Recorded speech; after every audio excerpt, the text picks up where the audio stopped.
And now joining me on WION Newsroom, Adya Juneja, who will break down the big business stories shaping your money and the economy. Nikita Singh will give us all the updates from the world of technology. And Adira Sasidharan will take us through all the action from the world of sports. We begin with Adya for the market updates.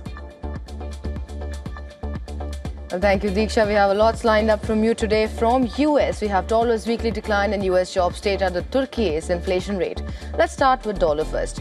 The US dollar is headed for its biggest weekly decline since April after weaker than expected June's job data reduced expectations of a near-term Federal Reserve interest rate hike.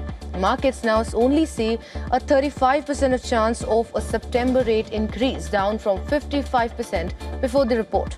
The euro and British pound strengthened against the dollar, while the Japanese yen recovered from a 40-year low as lower US Treasury yields eased pressure on global currency markets.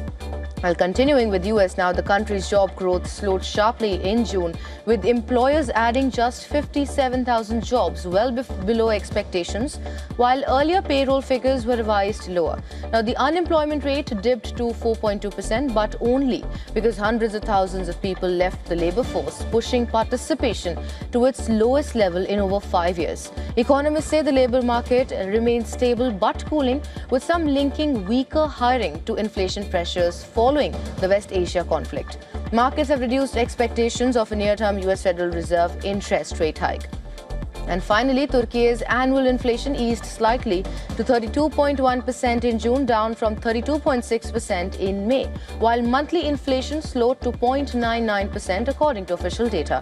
Housing and education costs remain the biggest drivers of price rises, with food and healthcare also seeing strong increases. Independent economists disputed the official figures, estimating inflation at over 51%. Now, Turkey's central bank expects inflation to gradually decline over the next 3 years, targeting 26% by the end of 2026. Well, that's all we have in this edition of Business Now. For all the tech updates, it's over to you, Nikita. Thanks so much, Adya. First up, Google has joined hands with the FBI and cybersecurity partners to disrupt the NetNut residential proxy network and the POPA botnet, which were used to hide and route malicious internet traffic. Google said it disabled accounts used to control the malware network and shared intelligence with law enforcement. Now, the company said the operation has reduced NetNut's network by millions of devices, dealing a major blow to its operations. Next up, Germany is planning to give its intelligence agencies new powers to hack, disrupt and mislead foreign cyber attackers under a draft law. The proposal would allow spy agencies to break into attacker systems, delete data, disable malicious tools and carry out deception operations during major cyber threats. The reforms, driven by rising security concerns linked to Russia, would also introduce strict oversight through a new independent control council to approve the most intrusive surveillance measures. And lastly, Amazon is preparing to launch its LEO satellite internet service later this year after its latest rocket mission took the constellation to 394 satellites into orbit.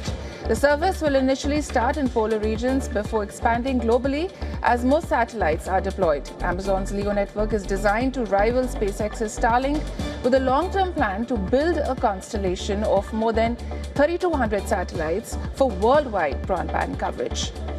Well, that's it from the world of tech. Now my colleague Atra would be taking you through some sports updates across the globe. Over to you, Atra. Thank you so much, Nikita. The 2026 FIFA World Cup is underway, and here are the top stories from the tournament. Cristiano Ronaldo kept his hopes alive for the silverware, but Luka Modric's has come to an end as Portugal beat Croatia to reach the last 16. Portugal dominated the first half but failed to turn their chances into goals. Croatia struck first 8 minutes into the second half, with Ivan Perisic breaking the red clock. Ronaldo leveled the score from the penalty spot in the 68th minute, scoring his first ever goal in a World Cup knockout match. Substitute Gonzalo Ramos then completed the turnaround, firing Portugal into the lead in the 4th minute of stoppage time. Croatia thought they had rescued a dramatic equalizer, but their last gasp goal was ruled out for offside in Toronto. Portugal will now face Spain for a place in the World Cup quarterfinals. Ronaldo's rival Lionel Messi and Argentina will begin their knockout stage campaign with a match against tournament surprise package Cape Verde. The defending champions will take on the debutants in Miami.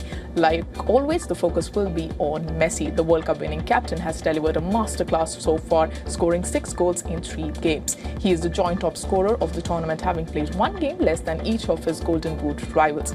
Up against Messi and his company is Cape Verde, the smallest nation ever to reach the World Cup knockout stage, at an island of just 500,000 people, and yet they have captured the imaginations of football fans everywhere.